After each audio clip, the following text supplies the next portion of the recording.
I put a lot of time in training edged weapons combatives as well as stick fighting and arnis, eskrima, Filipino martial arts. And I really noticed something in some of my latest videos. My pugilism has not been up to the skill level where I like it to be. So I'm going to put a lot more time into this in the next little bit, as well as the campo and my other systems. But you see, empty hand is the base for everything that I do.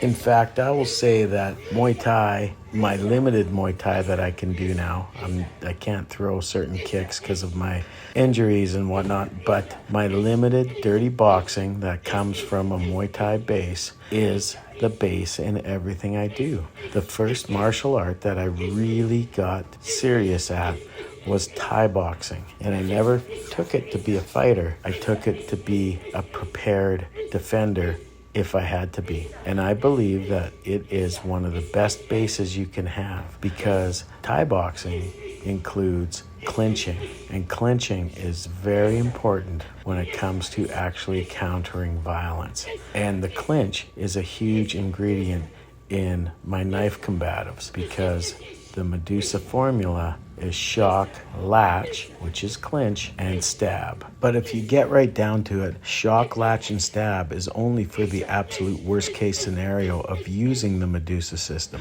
Shock and latch just lead into whatever you want it to be.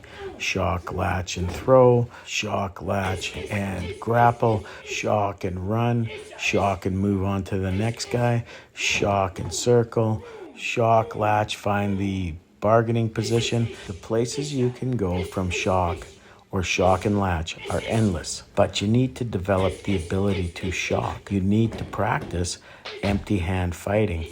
You need to have a good pugilistic and combatives base. I pull a lot from what I see from other systems such as Urban Combatives, some of the DVDs I have from Kelly McCann, and other sources. I've been constantly searching and learning from whatever source I can find, but my base came from Ajahn Song.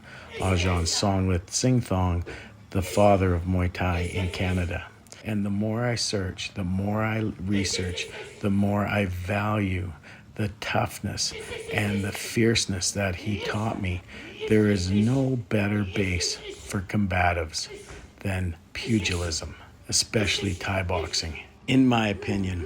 And while Filipino martial arts has its own pugilism, I have rarely seen an escrimador who has only done Filipino martial arts who is able to box as well as straight up boxers, nak muay, and kickboxers.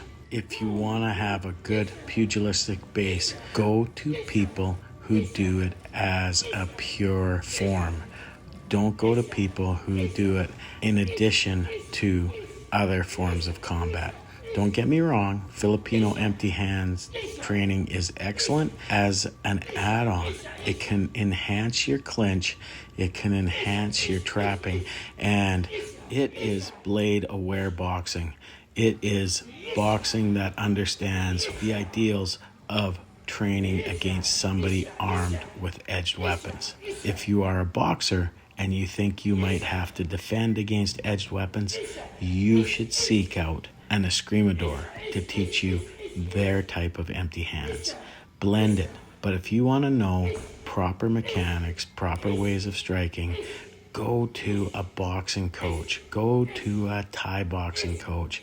Get in a gym and work with fighters. There is no better way to become a decent and highly skilled pugilist. And there are many gyms around that teach this. Boxing gyms traditionally are very inexpensive, and the coaching there is excellent. But if you're not a fighter, don't expect to have a lot of attention paid to you, because they have to work with their fighters. Fighters have to come first. I choose pugilism first because there are very few situations or using a knife on another human being is reasonable. Also, I will always try to avoid any violent situation rather than engaging in it if I can. And if I am forced to use force, then I will try to make sure that the level of force I use is reasonable to the situation. Because if I fail to do so, I could lose everything that matters to me, such as my freedom and my family. So as I've said before, I have to have the ability to use multiple force levels.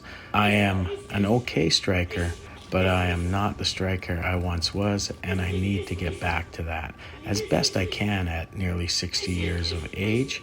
I mean, I'm 5 months away from 60 right now, and I need to be as good as I can be at holding my own with my empty hands. Because as my friend Mike Holdsworth was fond of saying, the hands lead the way. The hands lead the way. I can't just jump to the knife. I can't just jump to the blunt impact weapon.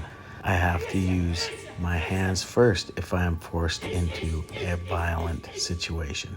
Because remember, I will use avoidance, awareness, escape, de-escalation, and bargaining before I would ever go to force. I would only go to force if I was forced to, if I had no other choice, if all other avenues were exhausted. And if I get lazy about my empty hands, I may be forcing myself to use force that is unreasonable to the situation at hand. Remember, we always have to be guided by what is reasonable to the situation. On top of this, we should never be carrying tools that are illegal or considered a threat to the public peace on our person when we are out in public. So this is why I'm going to work my pugilism. This is why I'm going to dust off those old pugilistic and clinching skills.